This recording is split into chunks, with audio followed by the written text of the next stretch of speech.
Salam hörmətli izləyicilər. Bu dəmir yolu vağzalından yuxarıdakı küçədir, adı yadımdan çıxıb.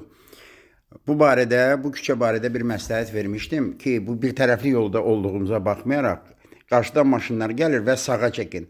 Bu məsləhət qüvvəsini itirib. Çünki yolun sağında velosiped zolağı çəkilib. Biz sağla gedə bilmirik. Amma bugünkü söhbətimiz soxasox sindromu haqqındadır.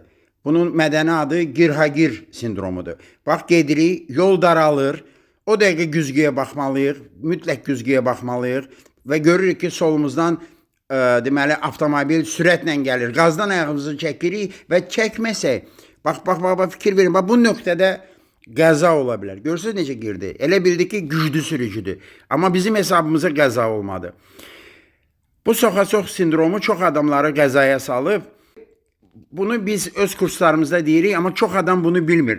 Yol daralanda mütləq o dəqiqə güzgüyə baxın. Bax, yol daralır, biz o dəqiqə sol güzgüyə baxırıq. Bax, görürük ki, orada maşın sürətlə gəlir. Qazdan ayağımızı çəkirik, sağa çəkə bilmirik. Artıq velosiped zolağı var. Bir dənə qalır sürətini azaltmaq. Qazdan ayağımızı çəkirik.